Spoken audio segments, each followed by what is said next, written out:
السلام علیکم ورحمۃ اللہ وبرکاتہ ان الحمد للہ والصلاة والسلام علی رسول اللہ وآلہ وصحبہ ومن والاه۔ عزیز طلباء،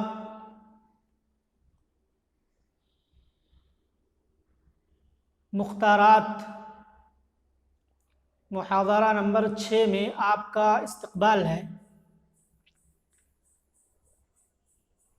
آج کے درس میں ہم اور آپ جو سبق پڑھیں گے وہ سبق ہے فی بنی سعد۔ فی بنی سعد، بنو سعد میں۔ اس سبق میں مؤلف رحمہ اللہ یعنی علی میاں ندوی رحمہ اللہ نے سیرت ابن ہشام کے حوالے سے رسول صلی اللہ علیہ وسلم کی رضاعی زندگی کے حالات کا تذکرہ کیا ہے، جبکہ آپ حلیمہ سعدیہ کے یہاں تھے تو نام رکھ دیا ہے فی بنی سعد، بنو سعد میں، یعنی اللہ کے رسول صلی اللہ علیہ وسلم بنو سعد میں۔ کہہ رہے ہیں کانت حلیمۃ بنت ابی ذؤیب السعدیۃ ام رسول اللہ صلی اللہ علیہ وسلم التي ارضعته تحدث انها خرجت من بلدها مع زوجها وابن لها صغير ترضعه في نسوة من بني سعد بن بكر تلتمس الرضاعة۔ کہہ رہے ہیں حلیمہ بنت ابی ذؤیب السعدیہ، جو کہ قبیلہ سعد کی تھی، اس لیے سعدیہ کہا گیا ہے۔ تو کہا حلیمہ بنت ابی ذؤیب السعدیہ رسول صلی اللہ علیہ وسلم کی وہ ماں جنہوں نے آپ کو دودھ پلایا بیان کرتی ہیں۔ کانت کی خبر تحدث اور اس کے بعد کا جملہ ہے، تو کانت کے بعد حلیمۃ بنت ابی ذؤیب،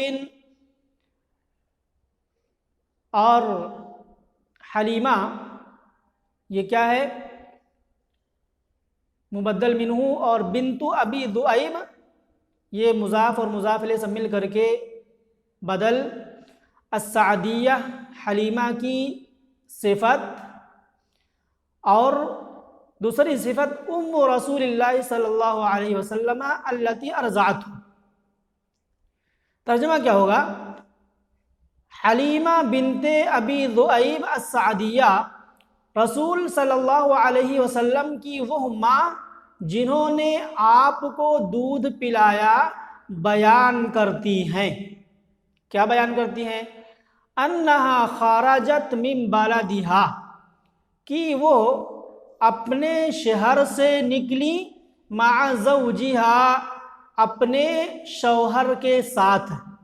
زوج کا معنی یہاں پر شوہر ہوگا، اور کس کے ساتھ؟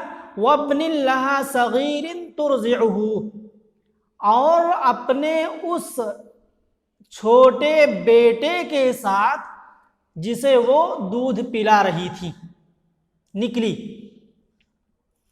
انہا خرجت، کہ وہ نکلی، من بلدہا اپنے شہر سے اپنے شوہر کے ساتھ، اور اپنے اس چھوٹے بیٹے کے ساتھ۔ ابن کی صفت صغیر ہے، وابن لہا صغیر ترضعہ، جسے وہ دودھ پلا رہی تھی، نکلی۔ کہاں نکلی؟ کس کے ساتھ نکلی؟ فی نسوۃ من بنی سعد بن بکر، بنو سعد بن بکر کی عورتوں میں نکلی، فی نسوۃ من بنی سعد بن بکر، بنو سعد بن بکر کی عورتوں میں نکلی، ان عورتوں میں نکلی تلتمس الرضعاء، جو شیرخوار بچوں کو تلاش کر رہی تھی، طلب کر رہی تھی۔ تو الرضعاء 2 نمبر حاشیے میں لکھا ہے جمع رضیع وہو الراضع، تو رضعاء یہ رضیع کی جمع ہے جس کا معنی ہوتا ہے دودھ پینے والا بچہ، شیر خوار۔ اور 1 نمبر حاشیے میں لکھا ہے وابن لہا صغیرن پر جو حاشیہ لگایا ہے، نام بتلایا ہے اس بچے کا کہ اس کا نام کیا تھا، عبداللہ بن حارث۔ تو گویا حلیمہ بنت ابی ذؤیب کے اپنے بیٹے کا نام کیا تھا، عبداللہ تھا، اور ان کے شوہر کا نام، حلیمہ کے شوہر کا نام حارث تھا۔ تو کہا کہ وہ اپنے شہر سے اپنے شوہر اور اپنے اس چھوٹے بچے کے ساتھ نکلی جسے وہ دودھ پلا رہی تھی، بنو سعد بن بکر کی عورتوں میں تلتمس الرضعاء، جو کیا کر رہی تھی، شیرخوار بچے کو تلاش رہی تھی، بچوں کو تلاش رہی تھی، تلاشتے ہوئے نکلی تھی۔ قالت، کہتی ہیں حلیمہ، کیا کہا، وَذَلِكَ فِي سَنَةٍ شَهْبَاءَ لَمْ تُبْقِ لَنَا شَيْئًا، کہا اور یہ واقعہ اس قحط سالی والے سال کا ہے، وَذَلِكَ فِي سَنَةٍ، اور یہ اس سال کی بات ہے، شَهْبَاء، جو بہت ہی خشک تھا۔ شہبا کا مفہوم 3 نمبر حاشیے میں لکھا ہے ای سنۃ مجدبۃ لا خضرۃ فیہا ولا مطرہ، یعنی ایسا سوکھا سال جس میں نہ تو سرسبزی ہو اور نہ ہی بارش ہو، بغیر بارش اور سبزی کے خشک سال، اس کو شہبا کہا جاتا ہے۔ تو کہا یہ معاملہ، یہ واقعہ اس سال کا ہے جو کہ بہت ہی سوکھا تھا، لم تبقی لنا شیئا، جس نے ہمارے لیے کچھ چھوڑا نہیں تھا، اس سال کی بات ہے۔ قالت، کہتی ہیں فخرجت علی اتان لی قمراء معنا شارف لنا، کہا فخرجت، پس وہ نکلی، علی اتان، اتان کا کیا معنی ہوتا ہے، اتان کا معنی ہوتا ہے گدھی، جمع اتون اور اتن، تاکہ ضمہ کے ساتھ اور تاکہ سکون کے ساتھ بھی آتا ہے۔ اور اگر اس کی صفت قمرا ساتھ میں لگا دی جائے تو قمرا کا کیا مفہوم ہوتا ہے، 4 نمبر حاشیے میں لکھا ہوا ہے وَهِيَ مَا لَوْنُهَا الْبَيَاضُ إِلَى الْخَضْرَةِ، یعنی وہ گدھی جس کا رنگ سبز مائل سفید ہو، کہا جاتا ہے حمار اقمر و اتان قمرا، تو گدے کے لیے بھی بولا جاتا ہے اور گدھی کے لیے بھی بولا جاتا ہے۔ تو کیا مطلب ہوا، کہا کہ وہ اپنے سبز مائل سفید گدھی پر سوار ہو کر نکلی، معنا شارف لنا، اور ہمارے ساتھ ہماری بوڑھی اونٹنی بھی تھی۔ شارف کا معنی کیا ہوتا ہے، 5 نمبر حاشیے میں لکھا ہوا ہے المسنہ الحارمہ من النوق، یعنی بوڑھی اونٹنی جو مسنہ ہو اسی کو شارف کہا جاتا ہے، بوڑھی اونٹنی، جمع شرف، یعنی شرفن اور شرفن اور شروفن، 3 جمع آتی ہے۔ تو کہا ہمارے ساتھ ہماری بوڑھی اونٹنی بھی تھی۔ کہا اس کی حالت کیا تھی؟ واللہ ما تبز بقطرۃ، اللہ کی قسم ایک قطرہ دودھ بھی اس سے نہیں ٹپکتا تھا۔ 6 نمبر حاشیے میں دیکھیں، تسیل قلیلا قلیلا، بزا بزو کا معنی ہوتا ہے آہستہ آہستہ بہنا، رسنا۔ کہا ایک قطرہ دودھ بھی اس سے نہیں ٹپکتا تھا، اس کی حالت ایسی تھی۔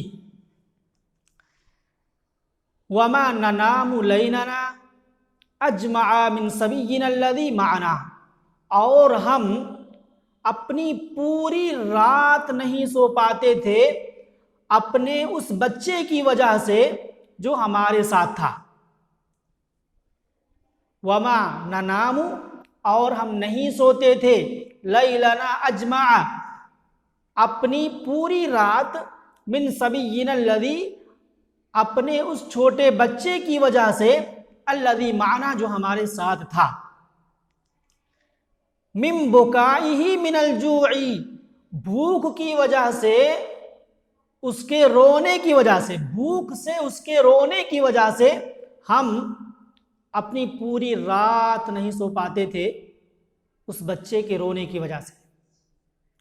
کہا ما فی ثدی ما یغنیہ وما فی شارفنا ما یغزیہ، کہا اور میرے پستان میں، صدیون کے معنی پستان، اور میرے پستان میں اتنا دودھ نہیں تھا جو اسے بے نیاز کر سکے، جس سے اس کا پیٹ بھر جائے۔ وما فی شارفنا، اور ہماری بوڑھی اونٹنی میں اتنا دودھ نہیں تھا جو اسے غذا فراہم کرے جس سے اس کا پیٹ بھر جائے۔ اس کے بعد کہا قال ابن ہشام ویقال یغزیہ، یعنی یغزیہ اور یغزیہ دونوں پڑھ سکتے ہیں۔ تو کہا حالت ایسی تھی، وَلَكِنَّا كُنَّا نَرْجُو الْغَيْثَ وَالْفَرْجَ، کہا لیکن ہم بارش اور کشادگی کی امید رکھتے تھے۔ رجا یرجو کا معنی ہوتا ہے امید لگانا، امید رکھنا۔ الغیث کا معنی بارش، اور فرج کا معنی کشادگی، وسعت۔ لیکن ہم بارش اور کشادگی کی امید لگائے ہوئے تھے، امید کرتے تھے۔ تو کہہ رہی ہیں فخرجت علی اتانی تلکا، پس میں اپنی اسی گدھی پر سوار ہو کر کے نکلی۔ فلقد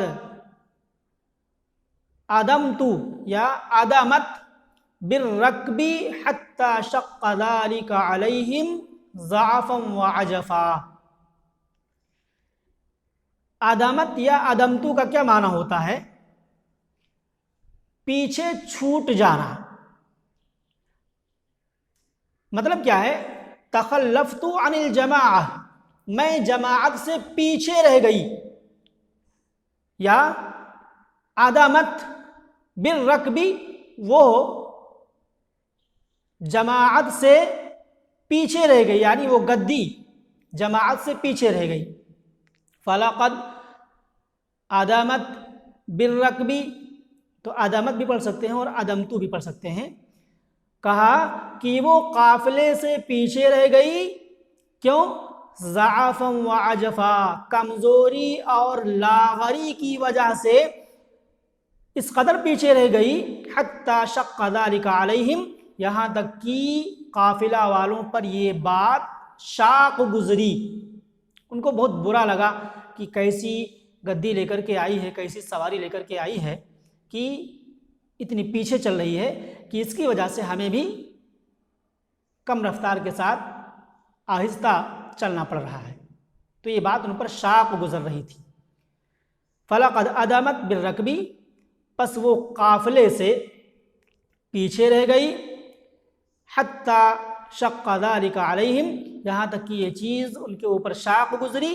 کیوں پیچھے رہ گئی؟ ضعفا وعجفا، ضعف کا معنی کمزوری، اور عجف کا معنی بھی لاغری، کمزوری۔ کمزوری لاغری کی وجہ سے پیچھے رہ گئی، اس قدر وہ لاغر تھی، کمزور تھی۔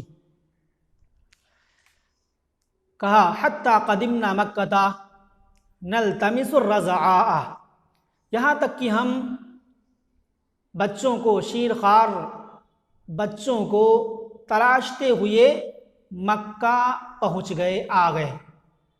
حتی قدمنا، یہاں تک کہ ہم آ گئے مکہ نلتمس الرضعاء، شیرخوار بچوں کو تلاشتے ہوئے، حال واقع ہے نلتمس الرضعاء پورا جملہ۔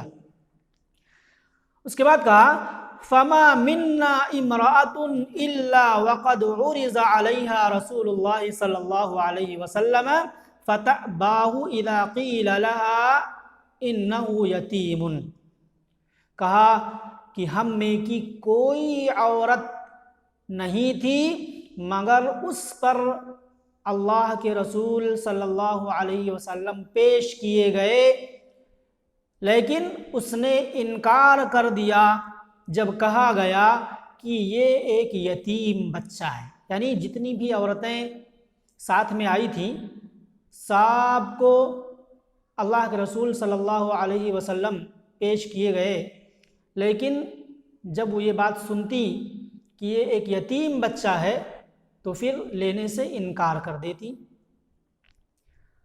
وَذَلِكَ انما كنا نرجو المعروف من ابی الصبی، اور ایسا کیوں، سب انکار کیوں کر دیتی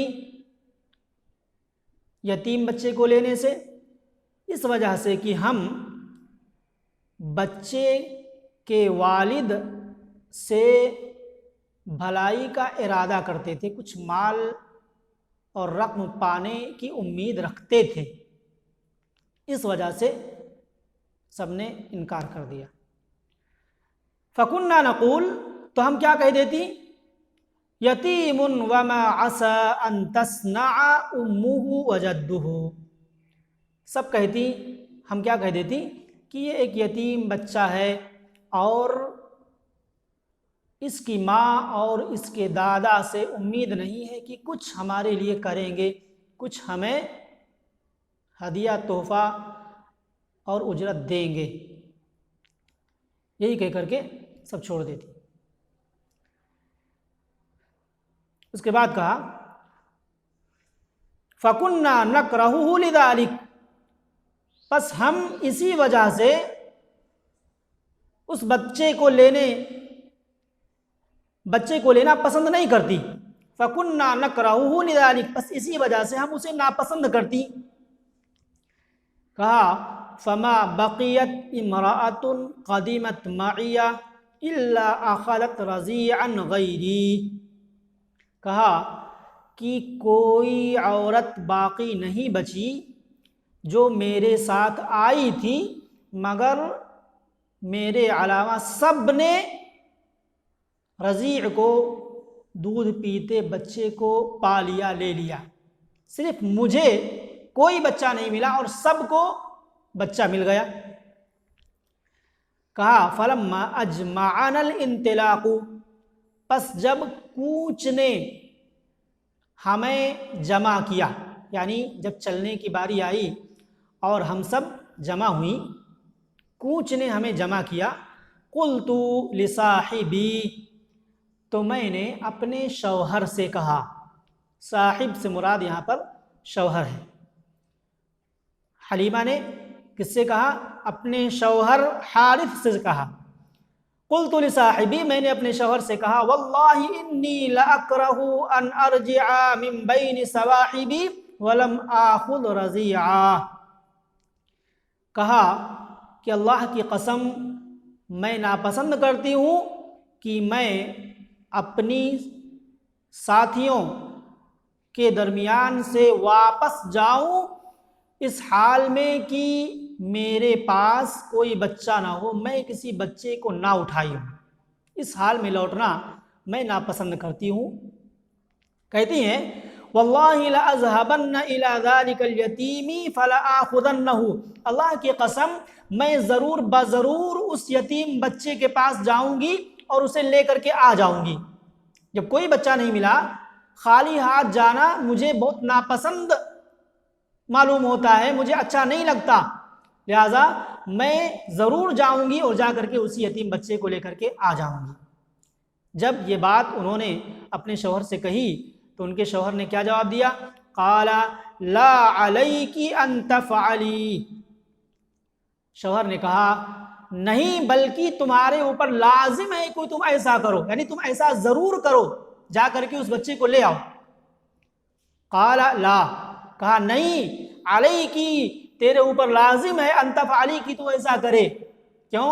عسى اللہ ان یجعل لنا فیہ برکتا، ہو سکتا ہے، امید ہے کہ اللہ تعالی ہمارے لیے اسی بچے میں برکت پیدا کر دے، لہذا جاؤ اور اسی یتیم بچے کو لے کر کے آ جاؤ۔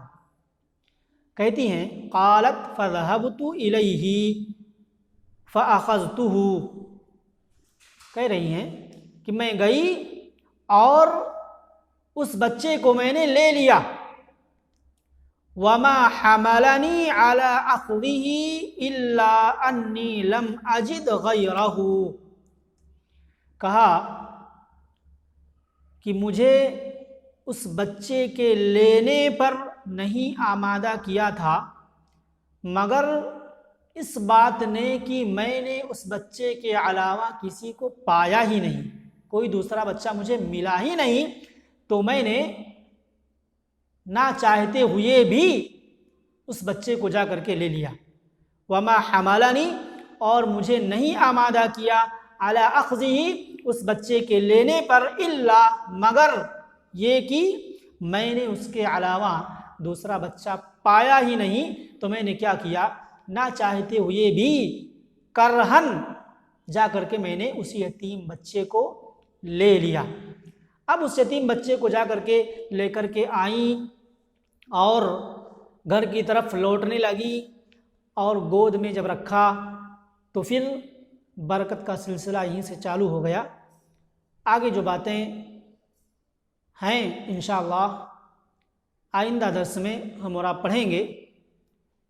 تو یہ نبی صلی اللہ علیہ وسلم کی رضاعی زندگی کی کچھ باتیں بیان کی گئی جب کہ آپ حلیمہ سعدیہ کے یہاں تھے۔ اللہ رب العالمین سے دعا ہے کہ اللہ رب العالمین ہمیں اس درس کو سمجھنے کی توفیق عطا فرمائے، اور علم کا جو مقصد ہے اس مقصد میں ہمیں کامیابی کی توفیق عطا فرمائے۔ ھذا وباللہ التوفیق، والسلام علیکم ورحمۃ اللہ وبرکاتہ۔